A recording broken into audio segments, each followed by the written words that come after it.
Good evening, family. I hope that all is well with you this evening on this 10th day of November. Thank God for all of you who are joining us this evening as we get into another time of study together. I forgot to say this afternoon, but shout out to all of the veterans, the men and women who have served in order to protect us from those things that we probably don't even see. Thank God for all of you for your service. Want you to know that we at the Grove and at New Canaan appreciate you for whatever sacrifice you made for our sake. Thank you so very much. We appreciate every one of you who are joining us tonight. Those of you who are catching this on the replay, those who are just coming in, the people who have been already in the chat box talking to one another, all of you, thank God for every last one of you. We appreciate you. This is a community, man, and so we come together to study at this time of the evening, to walk together according to the way that God has called us to, at least for this little while together. I appreciate those of you who were with us at noon and then thought enough to come back tonight. Man, that's saying a whole lot. So thank you. Thank you so very much as well. I hope that you will continue to help us to spread this good news of what we're doing, what we've been talking about. Let people know that we are on. I spent quite a bit of time and want to do the same here. All of you, man, who over this almost 2 years now, and you've just been with us. You've been constant, consistent, if you will, faithful to the work of ministry in your giving of yourself and your resources, and making sure that we continue to learn, that we continue to tell people that our God is real, that we still letting people know, hey, our God died one time, but he ain't never gonna die again. Thank you all. Thank you all for what you're doing, for not giving up the faith. And I just believe wholeheartedly that God rewards our faithfulness. Somebody blessed me yesterday. And so I want to bless you. Before we even get started, right at the top of your notes, somewhere on your paper, in your phone, whatever you need to do, go in and check out Hebrews chapter 6, verse 10. Hebrews chapter 6, verse 10. I think that applies to those of us who've been walking this way. I'm not going to even spoil it for you. I want you to read it and let God speak to you like he spoke to me. That's Hebrews chapter 6, verse 10. It shook me, and I'm sure it will do the same for you. Hebrews chapter 6, verse 10. That's not a part of our lesson. That's just as they say in the church sometimes, that's just a little nugget for you to go and check out for yourself. Good evening to all of you who are coming in to say good evening to us. Yeah, that's it. Thank you, Sister May. That's just a little aside, if you will, a footnote in the discussion. You really need to check that one out. Thank you, Sister Sutton. Go check it out for yourself. I want to get into the lesson tonight, but before I do that, I want to encourage you, do yourself a favor and do us a favor, and to check out the Smart Church at noon today. We just really had a community conversation among us. Hey, Sister Bolden, we had a conversation among us today that was just off the chain. I know that's old school. Young people be looking at me funny, but man, we were really blessed. Now you got to ignore like the last 20 seconds because, I guess the devil was mad or whatever, however we talk in the church, but I swallowed the wrong way, began to choke, and it just got worse. So we cut it off after we finished the lesson. But you really need to check out that conversation. And while you're checking it out, be sure to pay attention to what was happening in the chat box as people were talking in the chat box. And then, and this is true for even those of you who were with us, if as you are watching and you have questions, if I don't even know if the technology allows, but if it does, put your question in the box. I'm going to go back and watch it again, or at least to check for the comments. or if not, man, hit me up, right? Text me, email me, anyway. If you have questions, I think that was one of those lessons that's critically important for us as we move forward together, because we recognize, hey, God is definitely doing a new thing among us now. And the pandemic shows us that we're going to shift now. You can't snap back to who you used to be and what you used to do. So check it out, man. I promise you, you will not be disappointed. And kind of comment, put your questions in, and we'll do the best we can to answer questions. What do you guys think? I see some names that were with us earlier today. What do you think? Put some comments in, if you will, about what was happening at 7 o'clock. I'm sorry, at 12 o'clock today. Even what your takeaway may have been to encourage us to go back and watch that one again. I'll probably just go watch it for myself, to be honest with you. I think God really spoke to us at noon today. That being said, let's get into tonight's lesson. I want to ask you to turn to Daniel chapter 2, verses 20 through 23. You already know how we roll, right? You got your scriptures ready, your note-taking apparatus, so we can get in, study together, take notes so that God can speak to us in our private devotion time. Daniel chapter 2, that's the prophecy according to Daniel, chapter 2, verses 20 through 23. Daniel chapter 2, 20 through 23 calls our attention tonight. I'll read it for us from the New International Version. Hear the word of the Lord. Then Daniel praised the God of heaven and said, "Praise be to the name of God forever and ever. Wisdom and power are his. He changes times and seasons. He deposes kings and raises up others. He gives wisdom to the wise and knowledge to the discerning. He reveals deep and hidden things. He knows what lies in darkness, and light dwells with him. I thank and praise you, God of my ancestors. You have given me wisdom and power. You have made known to me what we asked of you. You have made known to us the dream of the king." That is the reading of God's holy and unchangeable word, Daniel chapter 2, verses 20 through 23. Let's go in. You have heard me say on a number of occasions that in order to get a complete understanding of whatever text you are reading, we are reading, you can't approach it with blinders on, as if to say you can't see what's happening around the literature or the text. Now, this is more than just reading for the context of what is written, but we try, especially in smart church settings, we try to show what is happening in the world for the people. What was the world like for the people or the situation that we read about, the writer, the people who received, or the characters that are in the writing. We try to show what's happening socially, what is going on politically. That's important. What is going on in family life, familiar, in the community? What's the community like?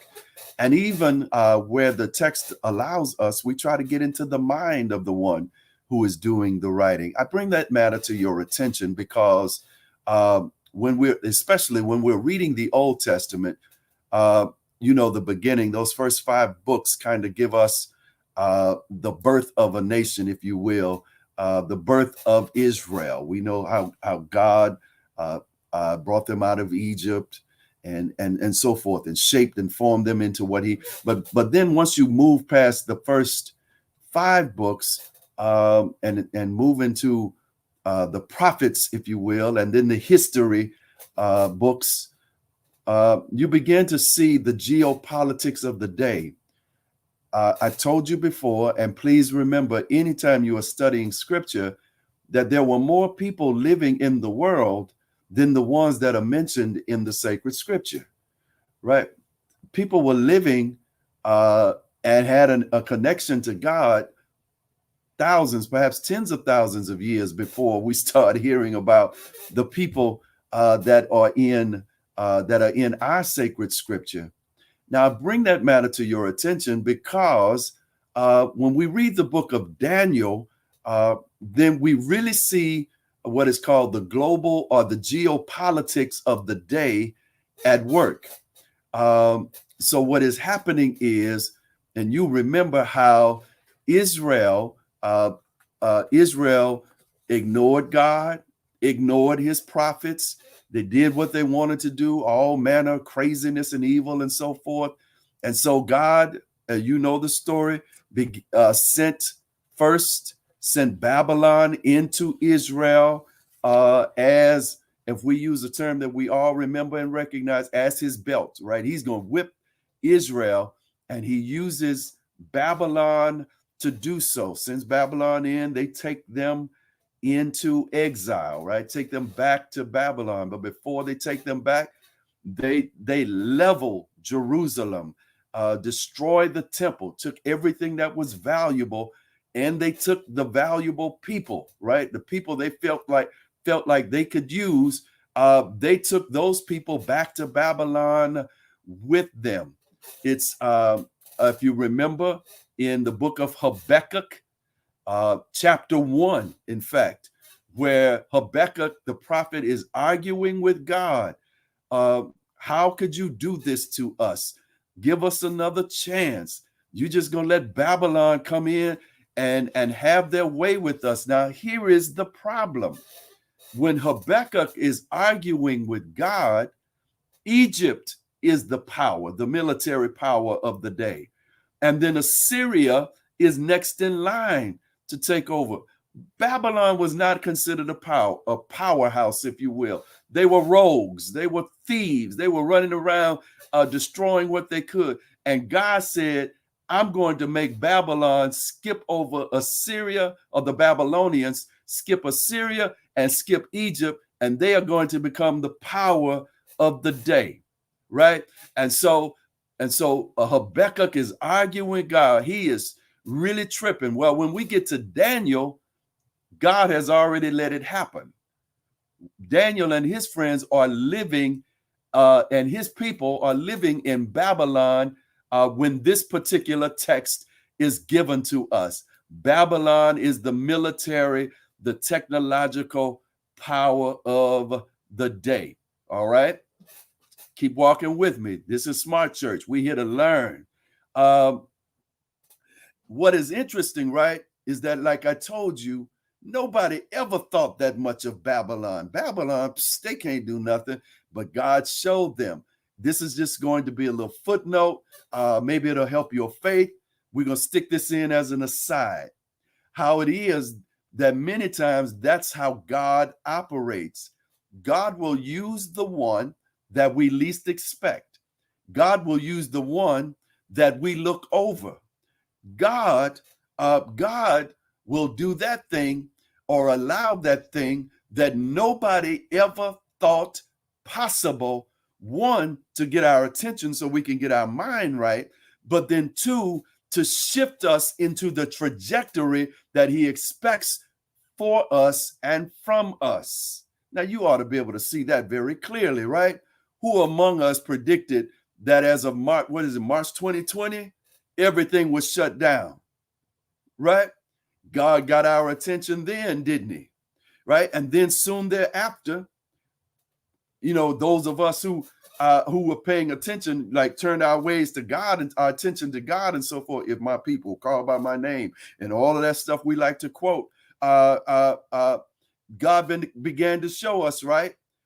This thing is changing. Life is going to shift. Really is, like Isaiah said, I'm doing a new thing, right? Nobody ever expected that. In fact, if you were like me, sometimes I would be putting the mask on and saying to myself, I cannot believe that I have to walk around with a mask on to protect myself from some disease. Nobody ever thought it would happen. But I would suggest to you, sisters and brothers, that God has us right where He wants us, right? We're in tune now, right? We are sensitive to what the Spirit says to us now, right? We praying now. We in the scriptures now.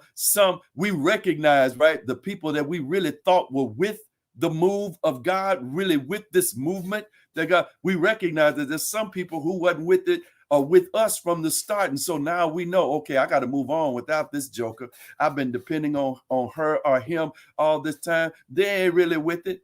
And so now we recognize God doing that thing. Now that's one little episode, right? You probably recognize some things in your personal life, your personal walk, where God allowed or God did, right? Something that you never dreamed would happen. Maybe it wasn't even a bad thing. Perhaps it was something good, right? Something beneficial for us, right? You never thought it would be like that, but here it is that God is able to do exceeding abundantly above anything that we ask or think. That's what Paul told the Ephesians. And when God does so, I want to I want to encourage you to practice the power of the pause. Put that one in your notes. Practice the power of the pause. When you see God allow that thing, do that thing that never crossed your mind, pause for a little while. And when I say a little while, I don't mean 15 minutes. I mean take some time in meditation, in prayer. It may go over days, right? Put it down and come back to it so that you can pause and see, okay, where are we now? What changes do I need to make in my life? How do I need to adjust my thinking that will adjust my behavior to match what is happening right now, as opposed to going on like ain't nothing happening? You are with me? Is this making sense? Thank you. That practice the power of the pause. Many of us, if you have not by now, over these last 19, 20 months, whatever it's been, right? You know that's what's up. I need to take a close look at this thing. I need to take a closer look at this thing to see what God is doing in my life now. Because baby, this is not just a matter of wearing a mask and washing your hands more. No, you got to see the hand of God working here.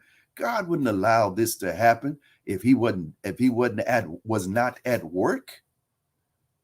Get that in your mind, your consciousness, in your notes. Go back, think about it, meditate on it. But pause for a minute and look at this. And maybe not just through natural eyes, right? Try to be sensitive. Okay, God, what you're saying, speak to me. Show me. Open my eyes, open my mind, open my heart so I can recognize what is happening now. And some of you may be saying, well, so that might not include me. Are you still breathing? Right? Do you still have a mind to think? Then it includes you, right? And not only you, but there are probably some people who are in your circle, your concentric circle, that will probably have to hear or need to hear what God is saying to you. Go on and preach, Domain. Practice the pause for a minute. So let's keep going. Look at it again. This story is very familiar, right? Daniel and Hananiah and Mishael and Azariah are in Babylonian captivity, right? They have found favor based upon what God is doing in their life, right? I gave them their Hebrew names for us because you know the story of how when they went into Babylon, they changed their names in order to try to change their identity, especially their self-perception, right? And so all of these names, Daniel, Hananiah, Mishael, Azariah, All of them are names that speak of Yahweh, of God, right? Daniel, judged of God. Hananiah, God has favored. Mishael, who God is. And Azariah, right? I should know this one because Azariah is the feminine version of Azariah. God has helped. I'll go through those for you again. Daniel, judged of God. Hananiah, God has favored. Mishael, who God is. Azariah, God has helped, or Yahweh, judged of Yahweh. Yahweh has favored. Who Yahweh is. Yahweh has helped. That's those guys, those young men's name, right? The young men's name. So check what happened. They changed their name, give them Babylonian names. I'm trying my best to remember. I can't even remember their Babylonian names, right? I remember Abednego. Help me out. Somebody, please put those names in the chat box. I've been concentrating so much on trying to make sure I understand that they're Hebrew names that I forgot what we like to call them. I know Abednego, but there are others. So check what happens. Not only is this about, please help me out. I know you know those names. Not only is this about self-perception and self-identity, but they took the mention of Yahweh out of their names and stuck in the mention of Babylonian gods in their names. Shadrach, thank you. Meshach and Abednego, right? Thank you. And so what they're trying to do is to make them forget Yahweh and to bow themselves down to, thank you. See, I knew it. Thank you. Get them to bow themselves down or bow down to Babylonian gods. But when you know their story, you recognize that these boys, young men, had too much God in them for somebody to run up on them talking about, I need you to forget about your God, right? They had too much God in them for somebody to push them to say, hey, I need you to start serving a different God now because you're in a different place. They were in a different land. They were among different people. They had different gods, but they never forgot Yahweh, right? And so if you need another little footnote or another little point, a spiritual point to add to your repertoire, it is that, listen, it doesn't matter where you are or the circumstances under which you are living, right? It is really all about, what does your relationship with God look like? Do you have enough God in you to sustain you when you are in ungodly places, right? Or among ungodly people, or dealing with ungodly situations? Is there enough God in you to say, listen, I'm not bowing down to this temptation, right? I'm not giving in to this thing that wants me to walk away from God's will and God's way for my life. I got too much God in me, right? In fact, I have too much to risk to give in to this thing that's happening here. So here's what's happening are we still together? We're shifting again. They maintain their identity even though they changed their names. Now you got to get this before I move on. You have to get this. These young men are working. I'll give it to you like this. They have good government jobs in the Babylonian government, right? They got good government jobs. And so you have to know, thank you. You have to know that when they reported to work or when they were in the king's court, nobody called him Daniel. They called him Belteshazzar. They called him by his Babylonian name. And he may have even had to answer to Belteshazzar while he was in the presence of the king or Babylonian officials, but he still never forgot who he was and whose he was, right? So sometimes you may be in situations that is not exactly right. That don't mean it that you allow it to make you forget. Do not forget. So look again. By the time we get to our chapter, here's what's at work. The king has a dream. In fact, the chapter says, chapter 2 says that king is dreaming, and this thing has disturbed him so much that he can't even sleep at night anymore. This dream has gotten in his mind, and he just can't shake it. So what does he do? But he calls all the Babylonian magicians, all of the philosophers, all of the people who's supposed to be able to interpret dreams, and he says to them, I want you to interpret my dream for me, because this thing is really bothering me. But now, so I know you're not pulling my leg, or you're not making some stuff up just to get out of this. I'm not going to tell you the dream. You tell me the dream, and then you tell me the interpretation. King is trying to see what they're working with. This thing is too serious for him, for them to try to pull his chain, right? They couldn't do it. I'm going to say that again. They could not do it. So check. King says, all right, this is what we're going to do.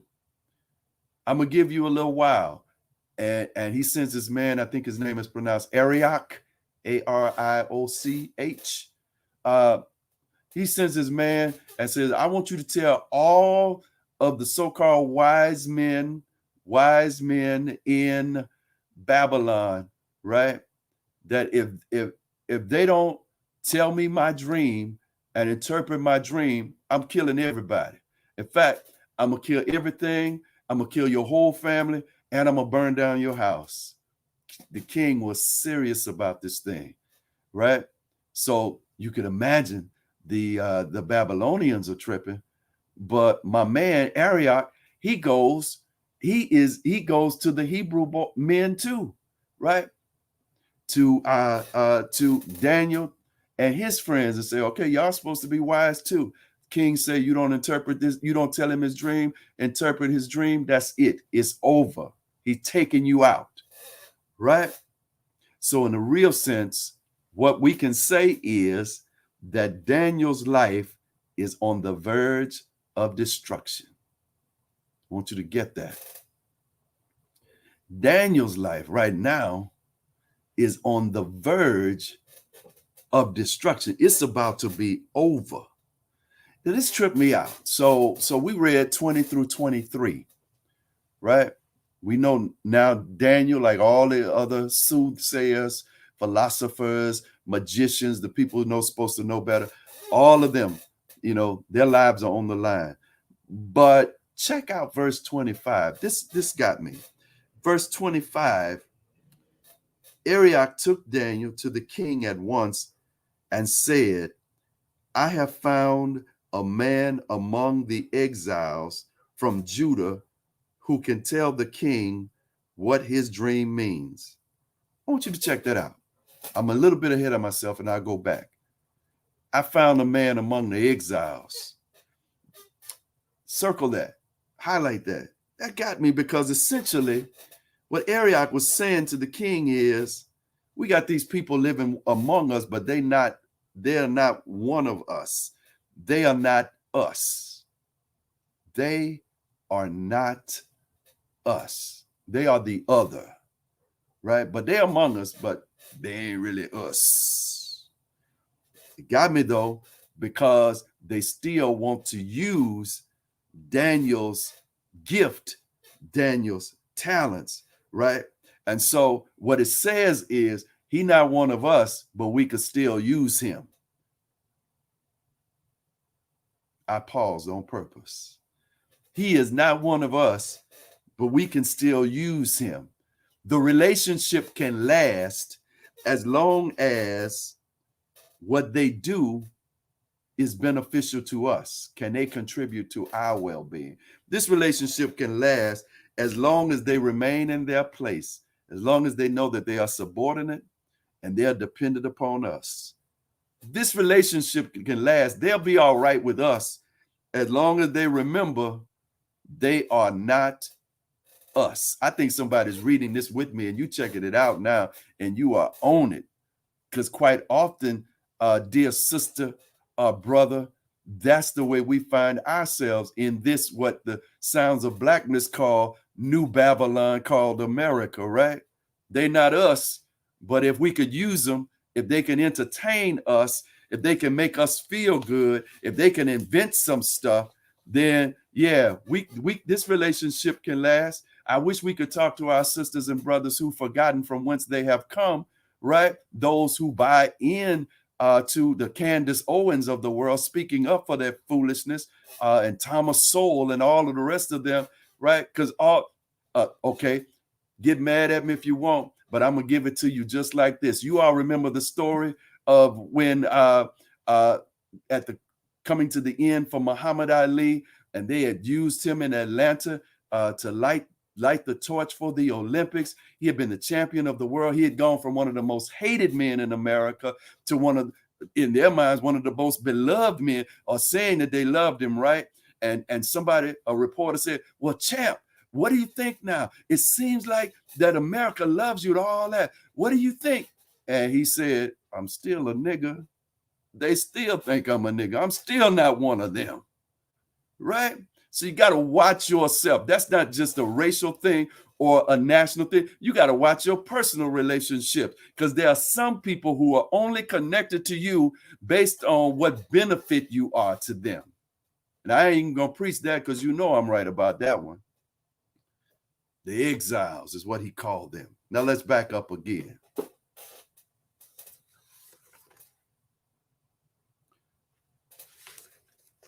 Let's back up again, right? So what Daniel does, when Daniel gets the news, I'll read it for you. Verses 17 and 18. Then Daniel returned to his house, explained the matter to his friends, Hananiah, Mishael, and Azariah. He urged them to plead for mercy from the God of heaven concerning this mystery, so that he and his friends might not be executed with the rest of the wise men of Babylon. So look at what happens, right? Daniel gets the news, man. This thing is not looking good. So Daniel goes home, right? And he gets his comrades together, and they have a prayer and a praise meeting.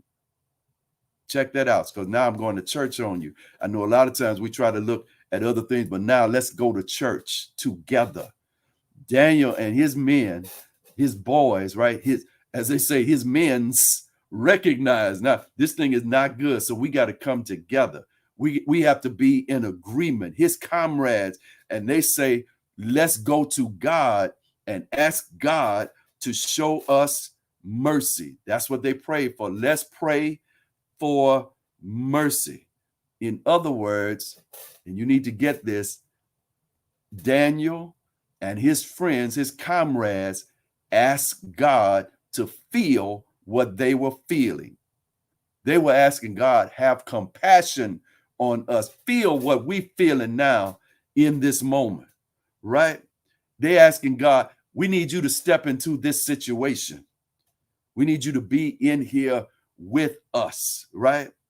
He said, they are asking God, we need you to take our side in this thing, because this is out of our control. We can't fight the whole Babylonian government. If the king said, that's it, that's it. So there's only one we know who is more powerful. So God, you step in.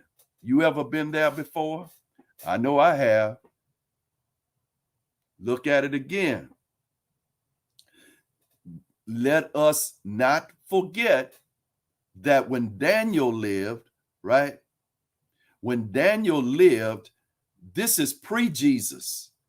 This is pre the ultimate sacrifice on yonder's hill called Calvary, right? And so there is likely a sacrifice attached to this particular prayer service.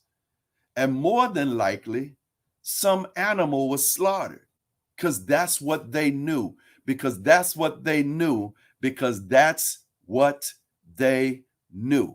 See, I got to tell Errol, I know you get this right and you perfect, But I have to tell Errol, when I see things, people doing things that don't make much sense to me as it relates to their relationship with God, I have to remind myself that people are doing what they know.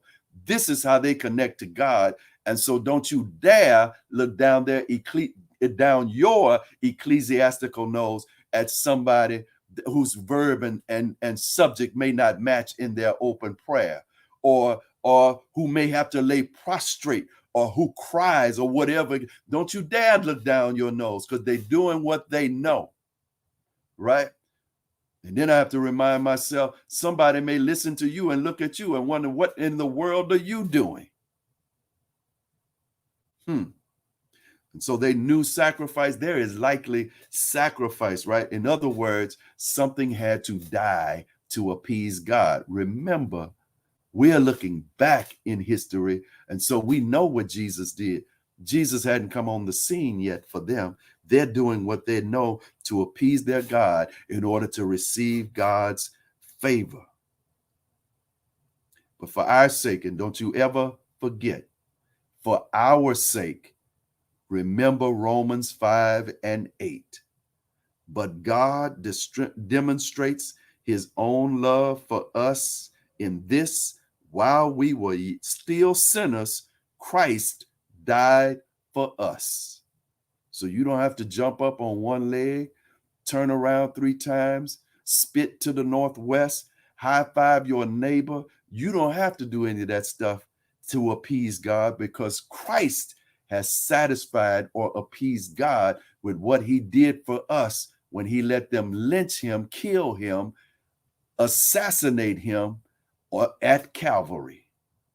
Romans 5:8. While we were still sinners, he died for us.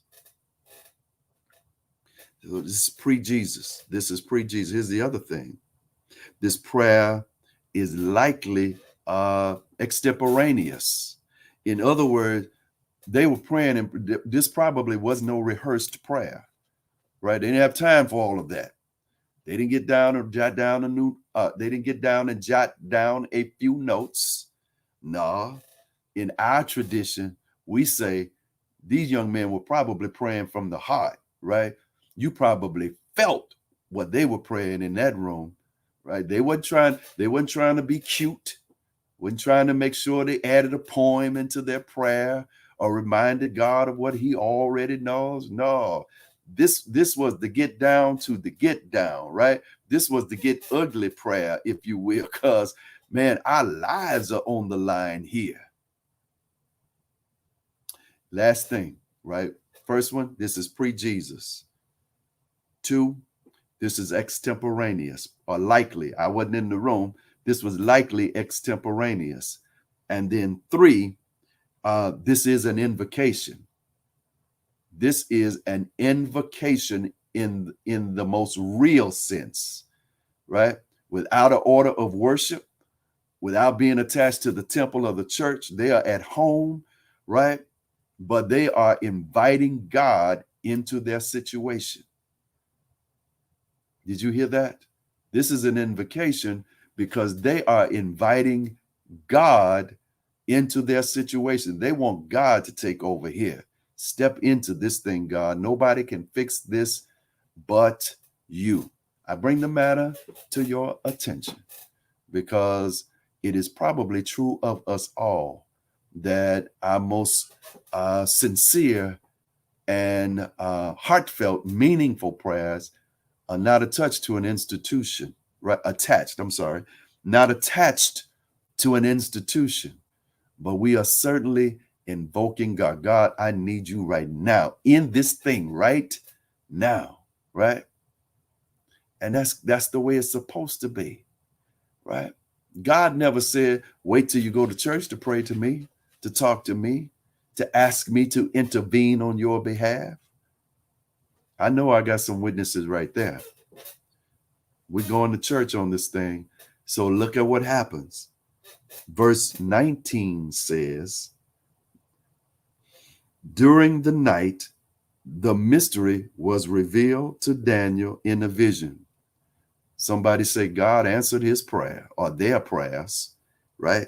They had the prayer and praise session, invited God into the situation. And verse 19 says, God answered by revealing the mystery of the king's dream, right? And Daniel praised the God of heaven. That's where I've been trying to get you. This is where I've been trying to go here tonight, right? Because we're in this season where we begin to think about gratitude and thanksgiving and all that goes with that. Look at what happens. God steps in, right? And this is what Daniel said about God in verses 20 through 22.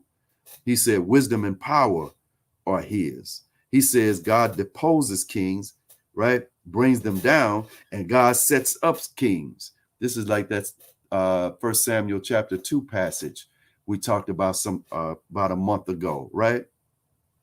God is in charge of life and death. He elevates the ones he chooses, and he brings down the ones he chooses. Daniel said he gives wisdom and understanding. He reveals deep and hidden things. That's the answer to the prayer. And he knows what is the darkness, and light dwells with him. That's what Daniel said about God. What I want you to remember, though, and take a closer look at is what Daniel said to God, right? So this thing turns from I'm just going to brag on God for a minute to I'm going to brag to God, right? He says, I thank and praise you, God of my ancestors.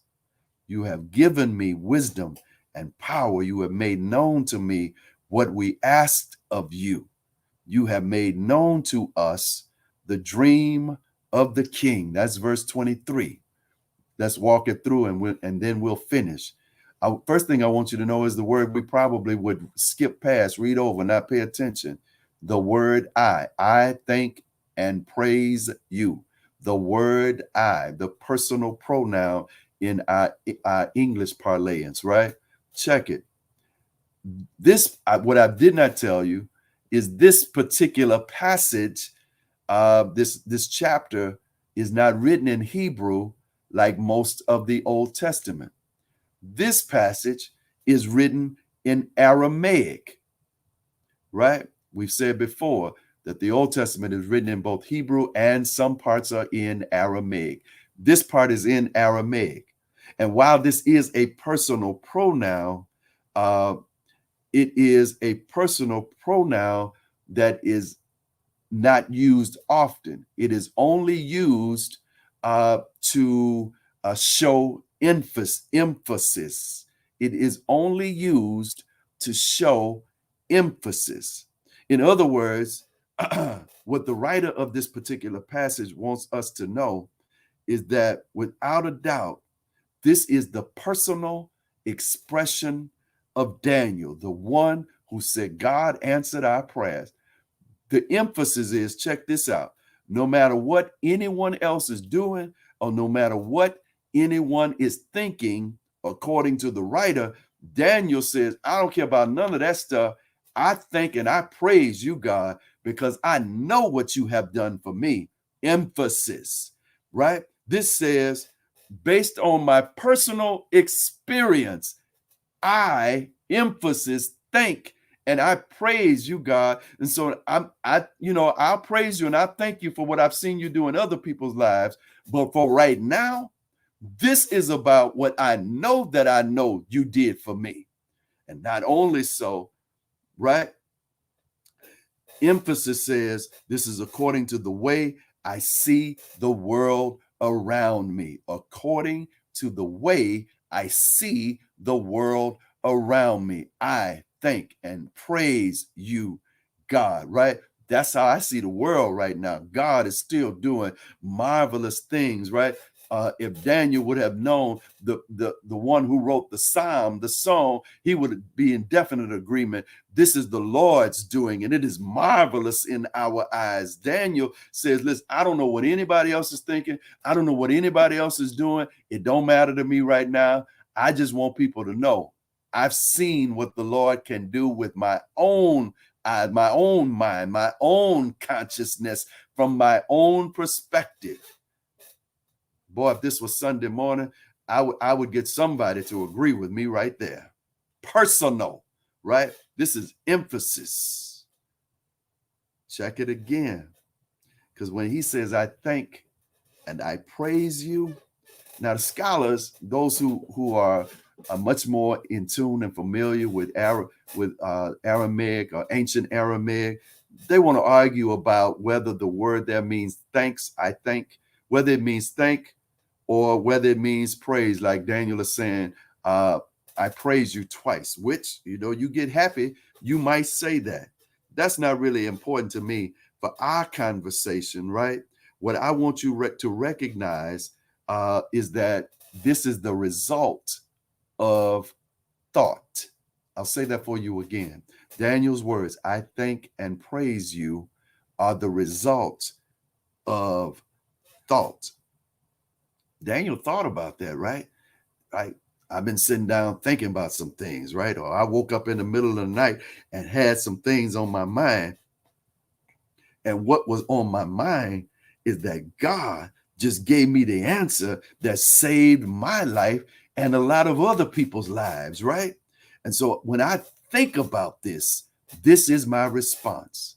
I bring the matter to your attention to lift us, right?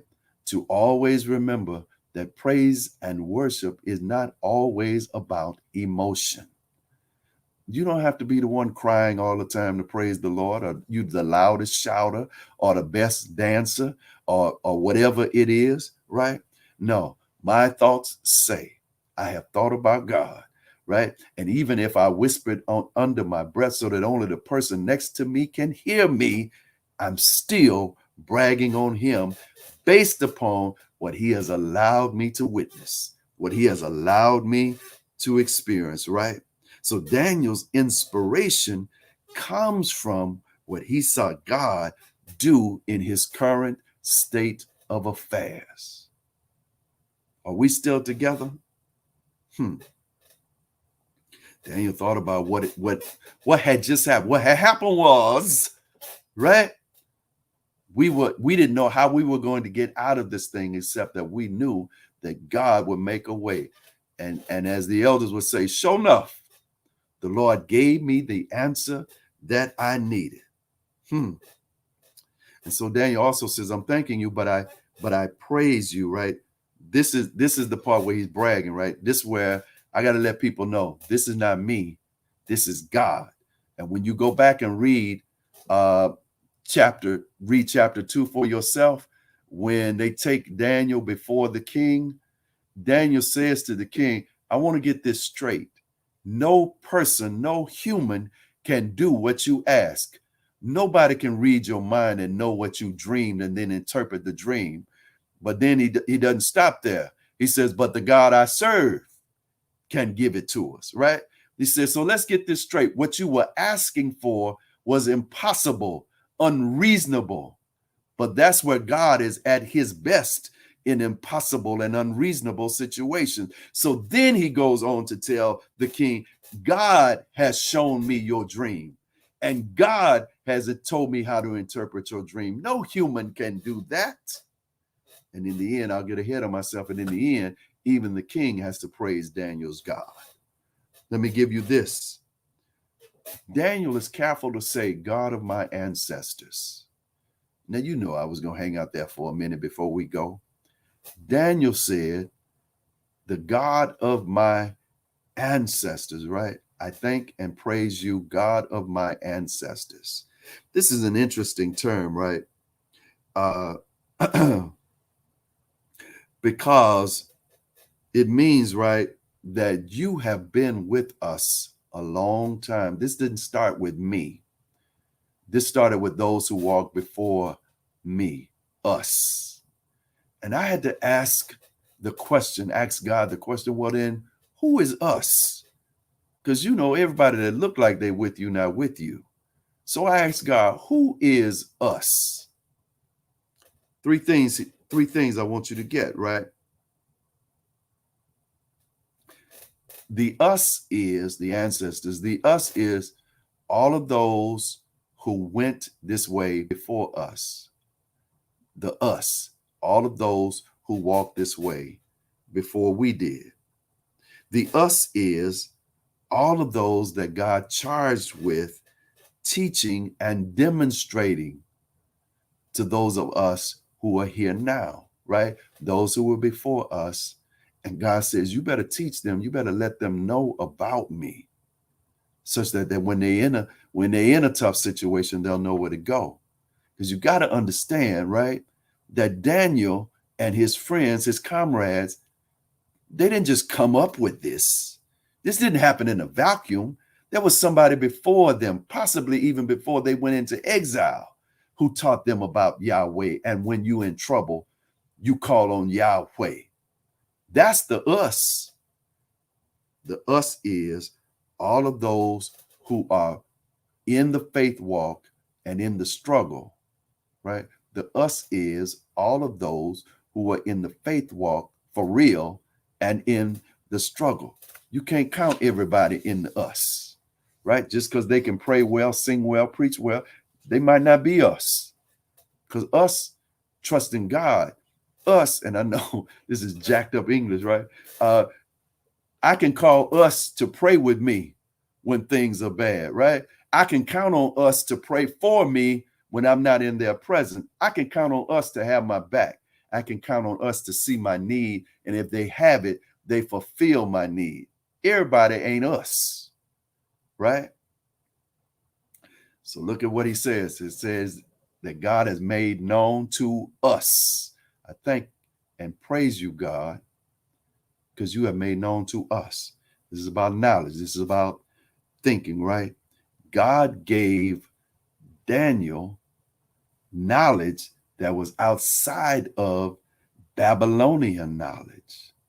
I'm going to end with that because I want you to understand that the way that you keep making it when they think that it's the end for you, that you're going to fall, that there's no way you will recover, the way that you keep making it is because God gives you knowledge that is outside of the dominant culture. God gives you knowledge, right, that they didn't find in a book, that nobody heard in a recording. God gives you answers. That's called revelation.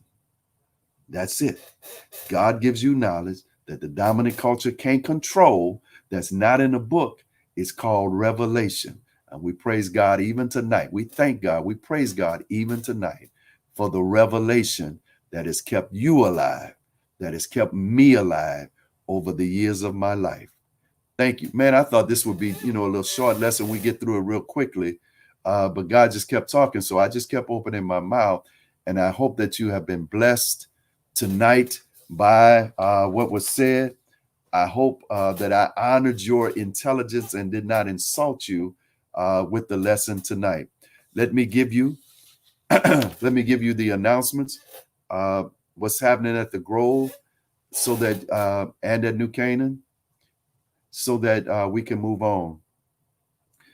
Don't forget that this coming Saturday from 9 a.m. to 1 p.m., the New Canaan and Elm Grove churches, the Abundant Living Ministry, teaming with Oshner Hospital and the Power Coalition to offer vaccines and booster shot and COVID testing here from 9 a.m. to 1 p.m. Vaccine, booster shots, COVID testing. If you've already taken care of your business, but you know some people, please let everybody know. Help us spread the word so we can knock this thing out once and for all, right? Don't forget that the 13th is election day. So if you have not voted, if you didn't early vote, you got to get out there and get it done. Participate in the civic process. Go and vote. Yes, it does matter. In fact, they are counting on you because they say we don't vote in these kind of off elections, right? They're expecting low voter turnout. That's part of their strategy. But we ain't falling for it. Get your people out. You get out.